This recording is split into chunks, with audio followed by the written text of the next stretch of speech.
Continuamos al aire de Música es Todo y me gustó esta apertura que hablaba recién de que la música te atraviesa la vida y creo que en este momento tenemos un invitado que sin duda alguna tiene grandes anécdotas, todas atravesadas o muchas de ellas atravesadas por la música. Agradecemos mucho su presencia que está aquí. Pido un aplauso, por favor, para Daniel Greenbank. Gracias. Bienvenido. Gracias por la invitación. Gracias por venir, Daniel. Totalmente. Contento. ¿Estás laburando mucho últimamente? Siempre, ¿no? Sí, bastante. Y hoy casualmente trabajé bastante con Europa, por lo cual arranqué a las 5 de la mañana. No. Lo cual... vale doble que vengas acá. Tomé un par de café. ¿Cuántos? Y sí, hubo un par de cortados largos y con poca leche, digamos. Pero no, contento y contento. Los venía justo escuchando en el auto. Y me pareció fantástico que hayan empezado con este homenaje a un grande como Brian Wilson. ¿A vos qué te pasa con Brian Wilson? Ya que estamos, me pasa, porque... Y hoy un poco, y que me pasó, Brian Wilson, o sea, fue un grande que quizás tuvo una muy corta trayectoria de esa creatividad tan prolífera que tuvo. Tuvo, sin lugar a duda, una etapa brillante, en un momento brillante de la música. La década del 60, sin lugar a duda, generó una influencia en todo lo que vino después. Y fue una respuesta un poco al Britpop desde el lado de California. Sí.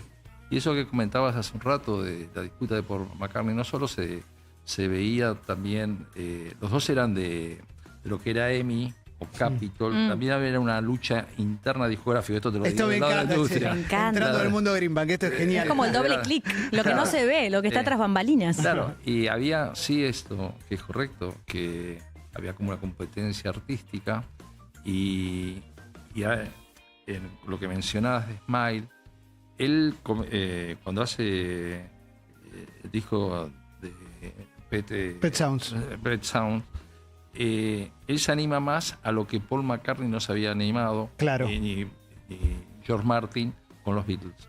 Y fue un poco un empuje para que los Beatles tomaran el desafío de abordar otros sonidos que como lo que ocurrió en Sgt. Pepper. Sí. Brian Wilson enloquece cuando escucha Sgt. Pepper. Se da cuenta que está frente a una obra superior, absolutamente. Claro, sí. Y a partir de ahí entra en la construcción de Smile, que es una constante, porque era muy autocrítico sobre su obra, una constante frustración en darse cuenta que no alcanzaba a los niveles u objetivos que le estaba buscando. Y a partir de ahí, inclusive viene, más allá de cuestiones personales y problemas dentro de la banda, entra en su derrotero, derrotero muy grande que nunca retornó. Sí, hay algunos retornos así como muy puntuales. Pero bueno, pueden buscar también inclusive en Spotify. Hace un par de años sacó At My Piano, son todas versiones de él solo con el piano. Ya es un signo más grande, más de vuelta y es muy lindo. Pero que inclusive hay algunos temas en ese disco que tiene el piano desafinado. Hay anécdotas de que el gato lo había pillado. Buenísima.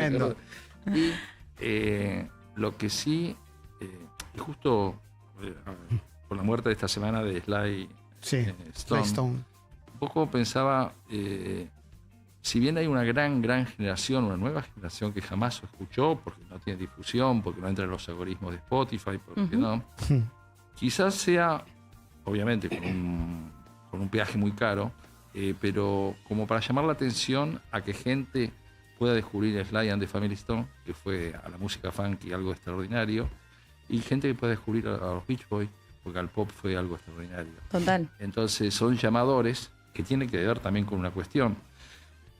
Toda esta década del 60 tan prolífera, casi todos entran a tener ya 80 y 80 y largos y bastante intensamente vividos en general.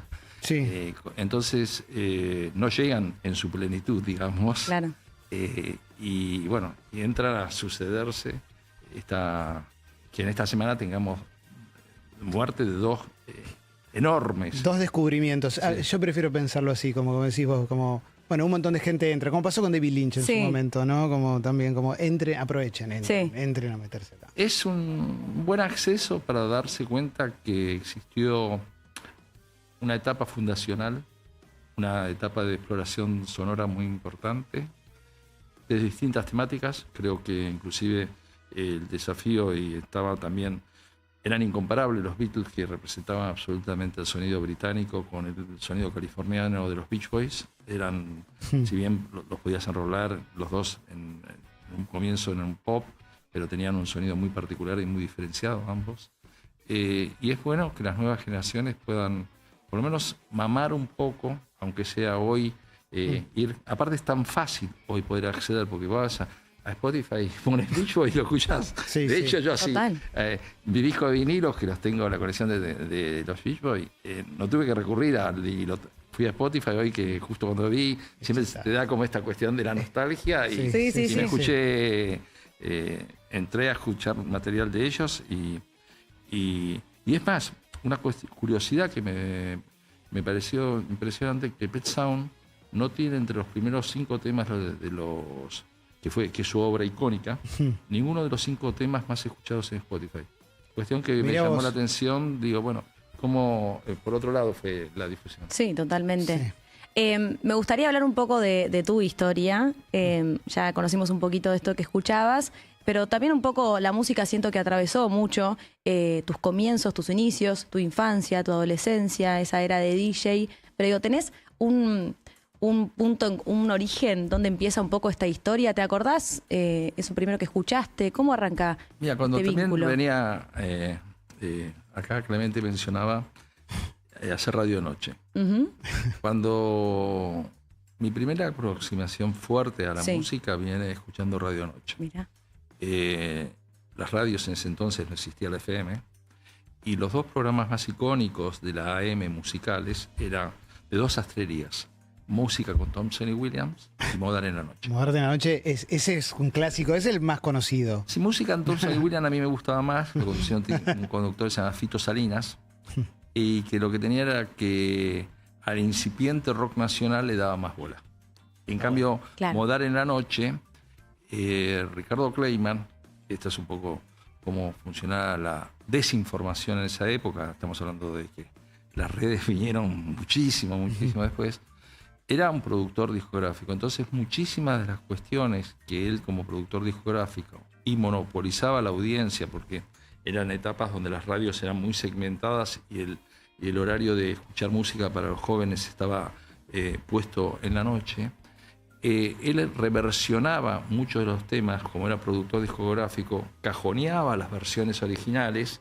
Entonces él producía versiones de artistas locales con los cuales después hacían shows, y al tiempo, cuando vos ese tema ya lo habías comprado, asimilado a través de la versión local, recién salía la versión original. ¿Te enterabas por ejemplo, que los Beatles eran No, los Beatles eran tan trascendentes que no podían, pero eran fuertes también los Jackson 5, y volviendo a Indiana, acá se hizo famoso por un grupo que se llamaba el Trío Galleta. Mirá. Impresionante. Con su Blanca Palidez de Procol Harum. Sí, claro. Se hizo famoso acá por Amadeo y Losín. Mirá, el dato que tengo para darte es que Alcides canta, si vos lo invitás a un casamiento, Alcides te canta con su Blanca Palidez.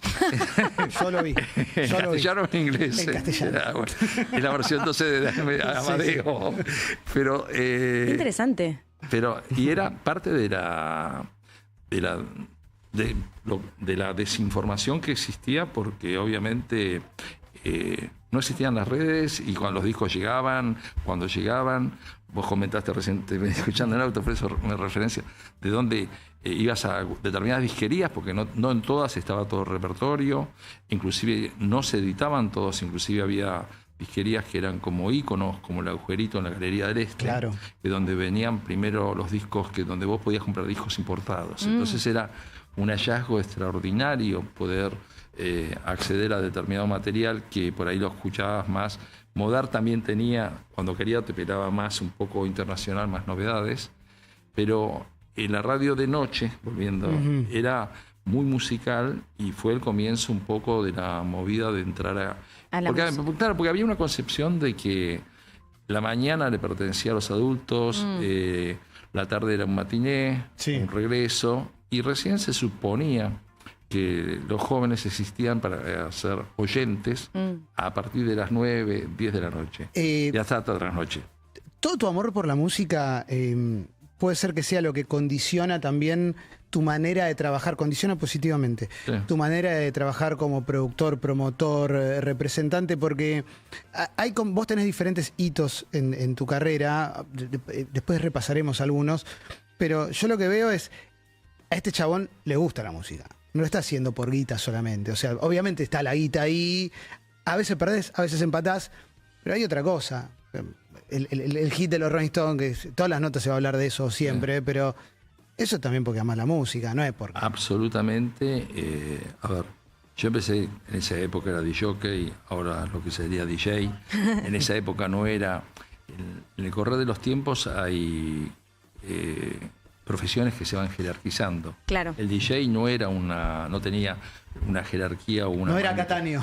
No era Cataño, ni Ponlecica tampoco. Claro. O sea que, ni o Rafael Sarmiento. Ni Pato C. De hecho, Pato C. seguramente lo hacías más como un hobby, como una cosa de bueno, pasar música. En realidad empecé... a mí no me gustó nunca bailar. Entonces era la mejor manera de enganchar Hermoso. chicas. Entonces no había manera de que no se acercaran a los platos cuando estaba pasando música y sin bailar poder entrar en conversación. Qué lindo. Fuera un buen rebusque en ese sentido. Pero sí es verdad también como que siempre tuve claro como por falta de talento que nunca fui un músico frustrado. Normalmente en general los productores o muchos productores llegan al rol de productor, vale la redundancia, por no haber triunfado musicalmente. Entiendo. A mí en ese sentido siempre me gustó desde el lado de musicalizar, escuchar, descubrir sonidos. Yo vivía en Devoto y había una disquería en Villa del Parque. Había dos disquerías en Villa del Parque, una que se convirtió después con el tiempo en Musimundo, y había otra a mitad de cuadra que era más boutique, que se llama Salvo, en la calle de Ricardo Gutiérrez y Cuenca, y era que uno lo analiza hoy y piensa ibas y los fines de semana y picabas los discos que iban saliendo, y obviamente no es como en esa época, picar los discos era escuchar los primeros 30 segundos, que es lo que hoy sería un algoritmo para Spotify, claro. Y ir descubriendo el material que iba saliendo. Era tiempo donde los vinilos no solo eran lo que se llamaba long play, sino también había singles que eran con esos agujeros grandes que tenías que poner al adaptador al Wincofone. No, ya habían muerto los dinosaurios, estoy hablando porque estoy medio me gusta pues esto es toda una cosa como de otro tiempo, porque está buenísimo para entender lo que vino después. Pregunto una cosa, ¿lo escuchan bien a Daniel, verdad? ¿Lo escuchan bien? Pues entonces son mis auriculares. Yo me ceseo, estoy escuchando. No, yo también. No, pero vos también lo escuchás con un poco de ruido a Daniel. Bueno. ¿Me alejo más? ¿O? No sos vos, hay un tema más de cable quizás. Sí, ahí va. Sí. Me pareció interesante esto que decís de que no llegaste a la producción porque básicamente no funcionó tu carrera más artística. La pregunta entonces es, ¿cómo llegas a la producción? ¿Cuáles eran tus referentes de ese entonces? ¿Cómo te diste cuenta que eso era un laburo? ¿Fue azar? ¿Fue buscado? A ver, yo empiezo como DJ, por lo que te dije, inclusive gastaba mucha plata en vinilos, entonces yo empiezo a trabajar para recuperar un poco la plata que gastaba en vinilos. Buenísimo. De hecho, trabajaba en la fábrica de mi viejo, hacía corretaje. ¿Lo seguís teniendo? No, de mi viejo no. No, los vinilos. ¿Los seguís teniendo? No, sí, ¿Todos esos de esa época? Tengo algunos de esa época, sí. Wow. Debo tener más o menos unos 5.000 vinilos. Porque no es tanto de esa época, sino que cuando yo vendí Rock and Pop, que fue una radio hecha absolutamente con vinilos, me llevé la discoteca completa. Bien hecho. Entonces, todos los discos que no se había robado Bobby Flores y que me habían sobrevivido, me los pude llevar yo. O Eduardo de la Puente, que eso, pero me los pude Están en buenas manos también. No, están en muy buenas manos. Y en muy buenos oídos también. Me los pude llevar, por lo cual tengo una gran discoteca, a la cual mi hija me roba bastantes discos ahora. Pero también hay una situación de que entre un cuarto completo, más el sótano, más parte de la oficina, y de golpe encontrás que en el teléfono tengo la misma discografía. Si bien eso tiene un sonido analógico y esto tiene un sonido digital y otra cuestión, es como... Sigue teniendo una mística, obviamente, esas portadas, todo eso, pero está más fácil de esta manera. Pero pará, no nos vayamos de... Pues vos le estabas diciendo a Pauli que habías entrado a laburar a la fábrica de tu viejo para agarpar lo de los vinilos. Todo para ver cómo entraste. Entonces a mí me da curiosidad. empecé a trabajar, me iba regular. Ok. Como DJ. Y cuando terminó el secundario, viajo a Los Ángeles. Yo tenía la familia de mi papá, Greenbank, mi abuela se quedó en Argentina y la hermana viajó a Estados Unidos. La hermana que viaja a Estados Unidos se casa con un hombre, tienen hijos, y dos de esos hijos entran a trabajar en industria musical. Uno como abogado de publishing y otro como manager. El que era manager, que se llamaba Herr Cohen, y yo llego, te estoy hablando del año 72, 73, llego a Los Ángeles, a California, y el tipo tenía en esa época a Frank Zappa, Alice Cooper, Linda Ronstadt, Tremendo igual. ¿Qué? Tremendo. No, era un tipo muy... Tom Waits, que estaba comenzando, o sea, muy extraordinario. Entonces, entro a tomar de primera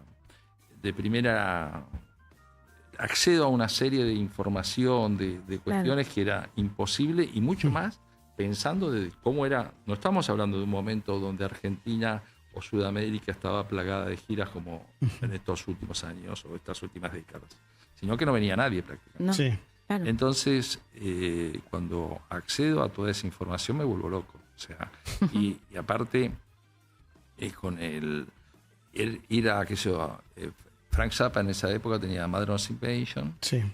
Había músicos como George Duke, Jean-Luc Ponty, o sea, músicos de un calibre extraordinario, y poder ir a los ensayos era alucinante para mí. O sea, entraste a un ensayo de Zappa y de Entrar al ensayo, que mismo, te digo, estaba Zappa con una partitura, tenía en ese entonces Madness Invasion, eran como 14 integrantes, y él estaba con la partitura delante, y después que ensayaba, pelaba la guitarra y empezaba a meter los solos arriba. Wow. O sea, eran experiencias inolvidables. O en California había un movimiento muy fuerte donde el líder del lado de producción era un tipo que para mí es uno de los más grandes productores de toda la historia, se llama Bill Graham, que falleció en un accidente aéreo.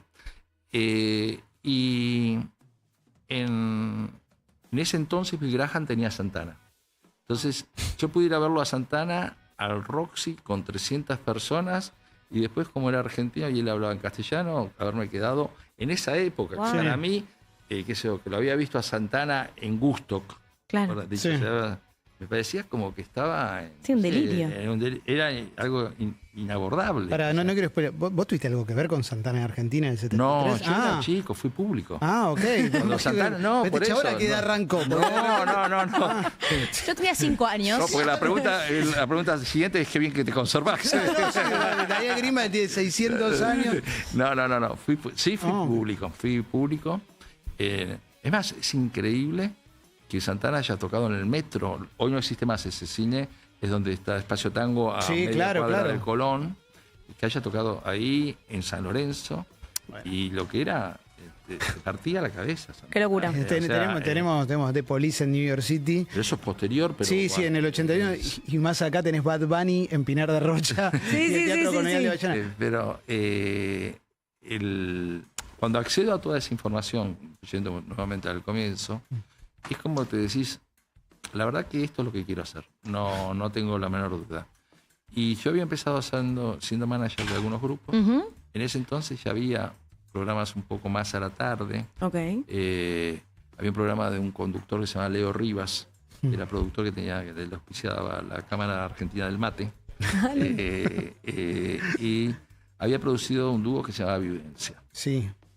Y un segundo grupo, que ahora está reivindicado, que era El Reloj. Sí, claro. Reivindicado por El Eternauta, que muestran la portada de esa. Sí.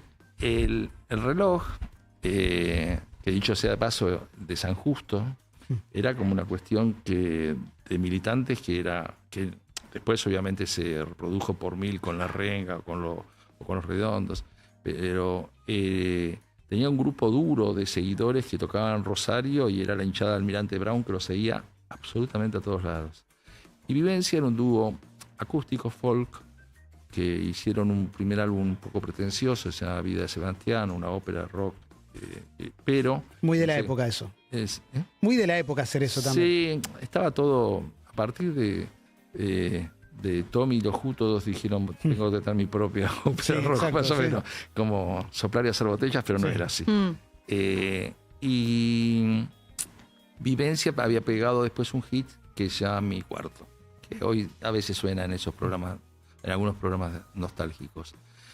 En paralelo surgía, yo era público, yo ya era público, de hecho Billy Bond, el Rompan Todo de Luna Park, yo estuve como público ahí.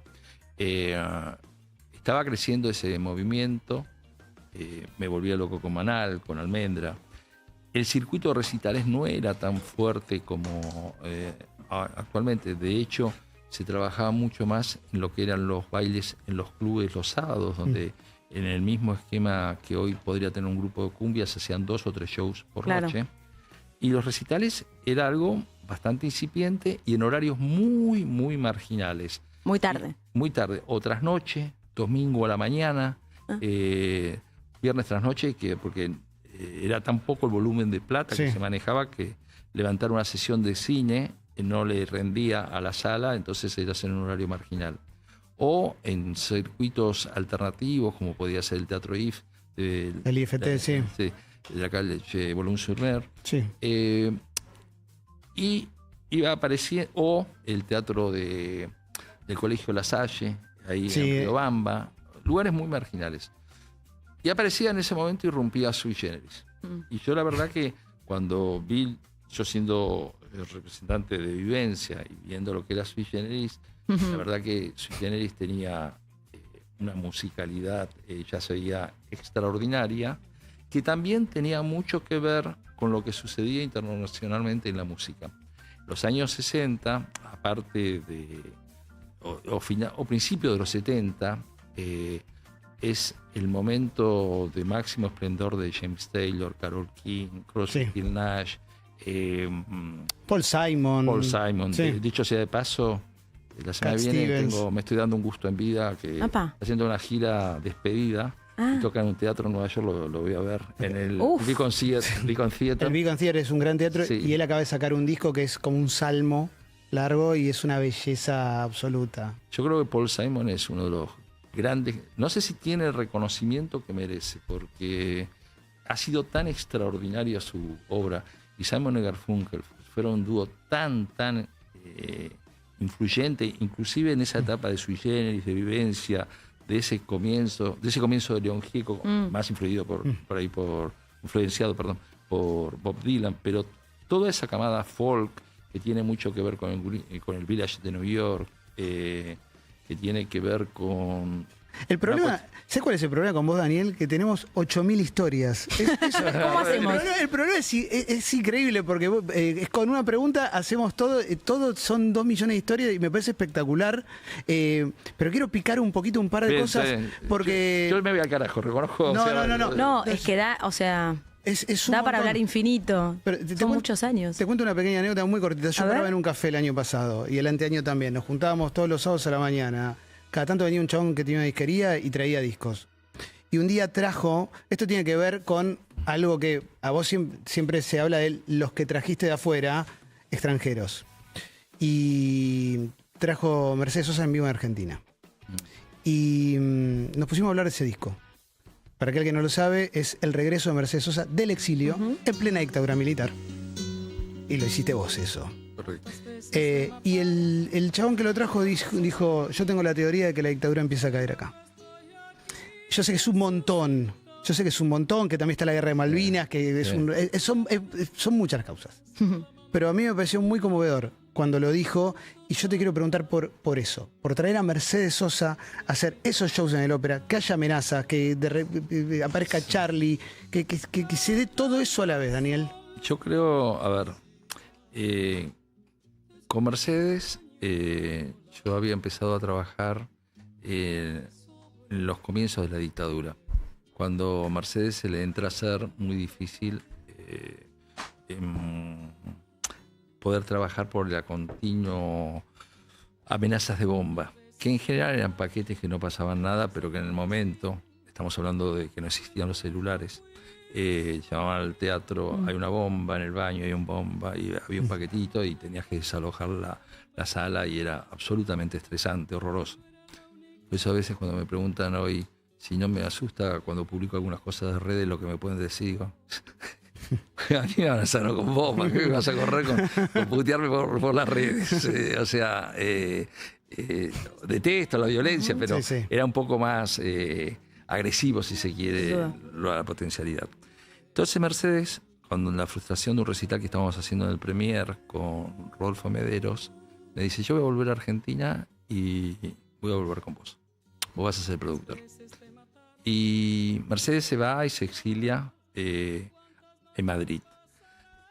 A veces uno cuando se va al exterior, estamos hablando de otras épocas donde no todos somos iguales. Mercedes padeció mucho el exterior. O sea, hay gente que obviamente, yo viajo a Madrid, aparte, bueno, tenés otra cuestión de ir, venir, era más fácil la frecuencia de los vuelos. Pero yo la iba a visitar a Mercedes, que vivía por el Bernabéu, y a la negra ya la veía cada vez más abierta a escuchar nuevas músicas. Me acuerdo que estaba enloquecido con La vida secreta de las plantas de Stevie Wonder, una vez que la veía. En ese entonces era tiempos de Walkman, que se escuchaba en cassette. Y me acuerdo el impacto que le causó a ella cuando vio Submarino Amarillo de los Beatles y me dice, lo que me perdí yo, no habiendo por prejuicios, habiendo resistido a escuchar o ver este tipo de cosas. Por lo cual, el decantar de cuando en el 82 empieza, estamos hablando de pre-Malvinas, el gobierno de Galtieri, en un afán de perpetuarse en el poder, entra a jugar un poco con cierta apertura. Yo la llamo a la negra y le digo, mira, negra, creo que en estos momentos, y a su hijo que estaba trabajando conmigo, Fabián Matus, creo que en estos momentos vas a poder venir y creo que van a ser los milicos los primeros que van a cuidarte que no pase nada porque quieren dar otra imagen. ¿Te jugás? Nos jugamos, bueno. Era muy difícil conseguir sala. Vos con 27 años. Yo en el... Un detalle, ¿no? También. El detalle es que también eres un pibe, digo, no eres un tipo... Sí, yo tenía un inconsciente bien. Claro. Pero sí, tenía, a ver, en el 82, 54... Sí. 28. Entonces, cuando no nos querían alquilar sala, nos conseguían, todos tenían miedo. Fue el ópera de Clemente Lococo que se animó, pero fue un operativo de seguridad infernal que montábamos. De hecho, entraba por la casa de un vecino para esquivar las posibilidades.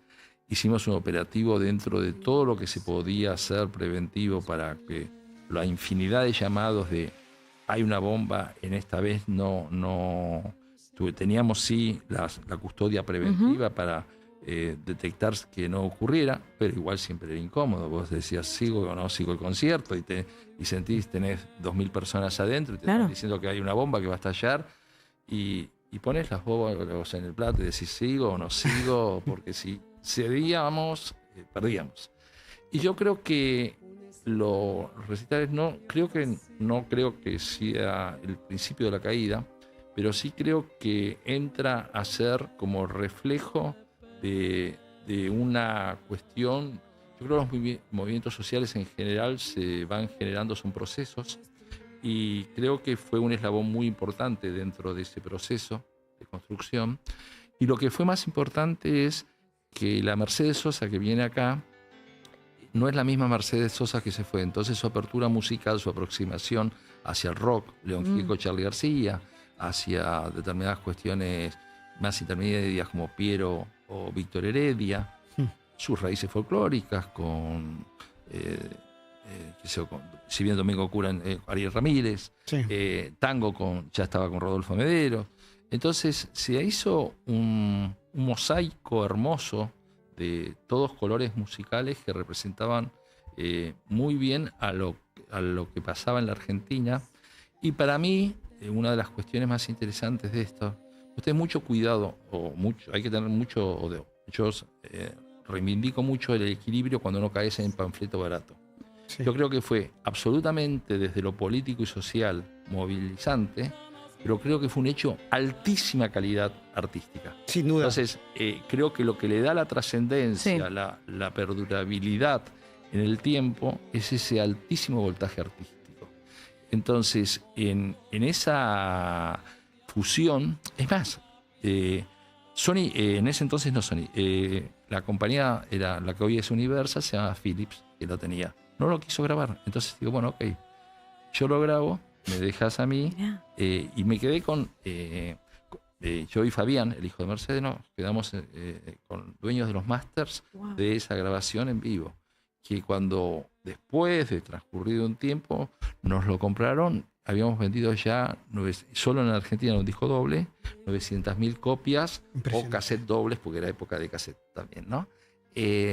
Y sí, a ver, fue un eslabón importante, y posteriormente, cuando se viene la Guerra de Malvinas y entra a ver esa, desde mi punto de vista, por más que haya sido un beneficiado circunstancial, esa prohibición de pasar música en inglés, Mercedes Sosa, con este mosaico de colores y de ritmo, sonaba como en cadena nacional. No había radio, ya te entraba por folclore, te entraba por rock, te entraba por balada, te entraba por todos lados. Y aparte un disco extraordinario.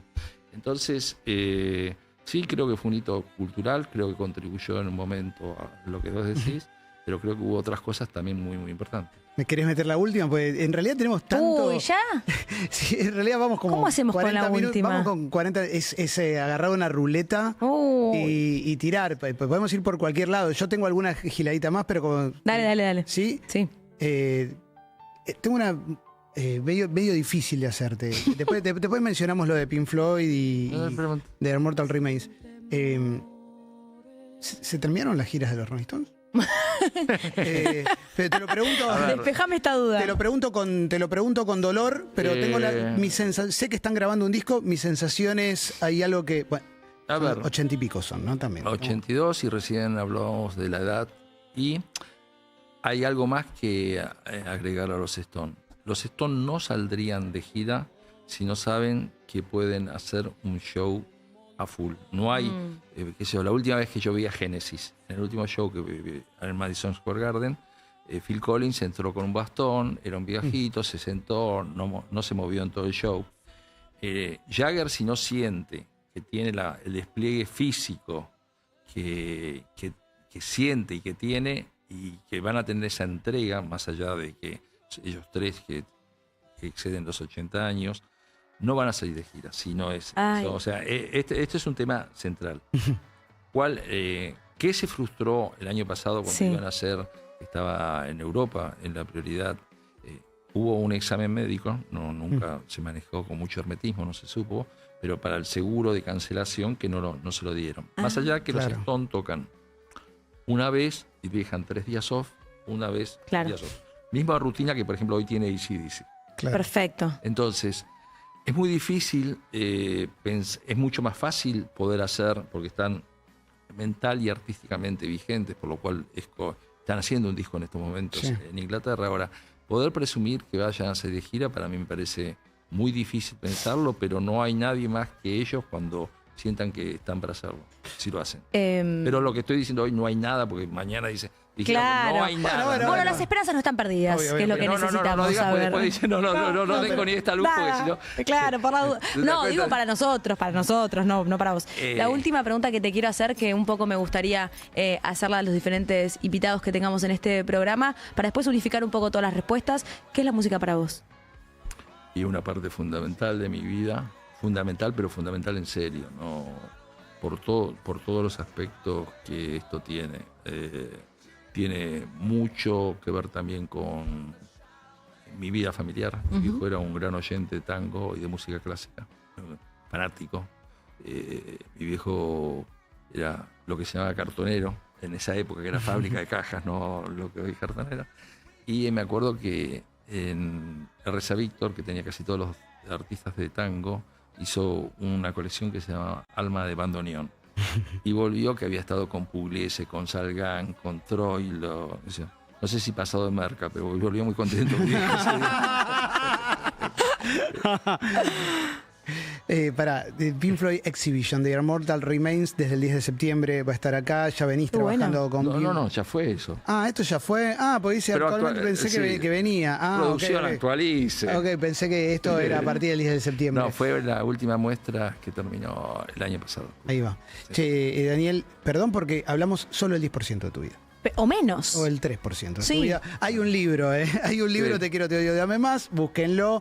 Está buenísimo. ¿Querés agregar algo más vos? No, iba a tirarlo del libro, que ya me lo voy a comprar porque tengo mucha curiosidad de muchas anécdotas que nos han quedado fuera de este momento que compartimos. Sí, fue satisfecho. Ahí está la portada del libro. Fue, la verdad que me la agarró escribiendo justo en la pandemia. La empecé, era para hacer un documental. Que me dijeron, no, primero hace un libro para hacer el documental.